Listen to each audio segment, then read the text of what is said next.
I consider myself a strong feminist.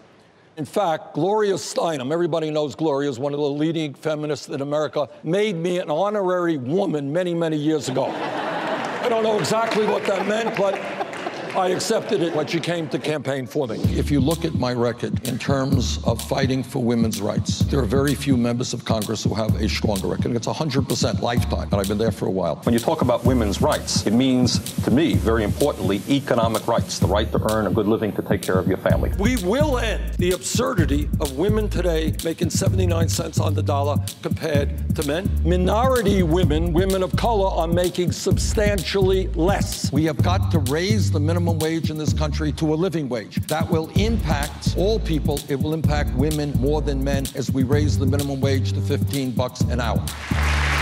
If you're a wealthy woman, you can get all the advice that you need with regard to your pregnancy. But unless we pass H.R. 3090 today, the poor women of this country will not have that right. Members of Congress, mostly men, I should add, are trying to roll back the clock on women's reproductive rights. This attack is grossly unfair, and let me add my strong belief that if the United States Senate had 83 women and 17 men rather than 83 men and 17 women, a bill like this would never even make it to the floor. I sense a real sincerity in you in wanting to see our children protected. Can you see, sir, how we see the child in the womb as the most vulnerable that needs protection? I do understand. Yes, sir. No, I understand this is an area where we disagree. It is improper for the United States government or state government to tell every woman in this country the very painful and difficult choice that she has to make on that issue. Very often conservatives say, you know, get the government out of my life.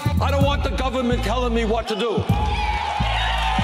But on this very sensitive issue, of which this nation is divided, right. A lot of people agree with you, a lot of people agree with me.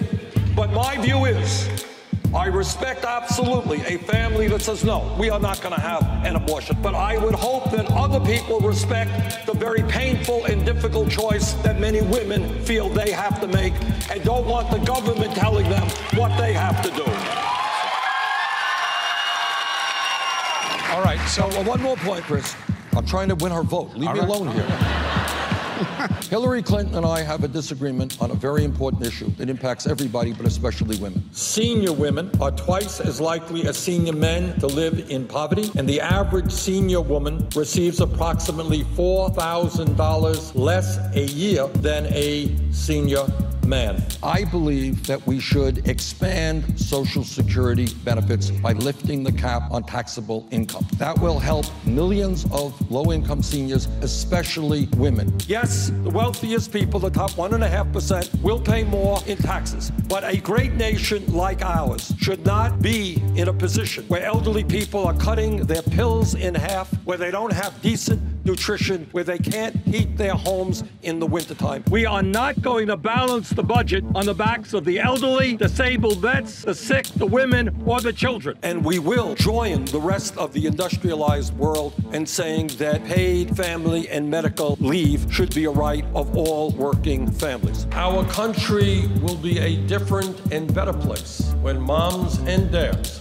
can stay home and get to know and love and bond with their babies. Baby agrees, that's right. She wants her mom to be home for 3 months, right?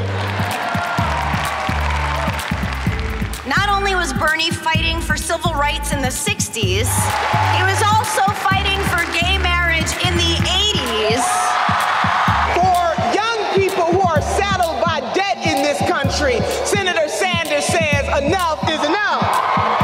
He was against the Iraq War, against deregulation of Wall Street that led to the 2008 collapse. Too many Americans in this country are being deprived of health care.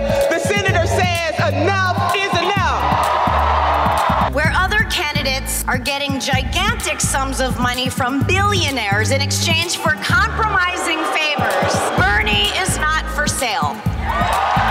And for the women in this country who are being deprived of their right to control their own bodies, Senator Sanders says enough is enough is enough. And ladies, can I just say this? We want our whole damn dollar. Enough is sperm.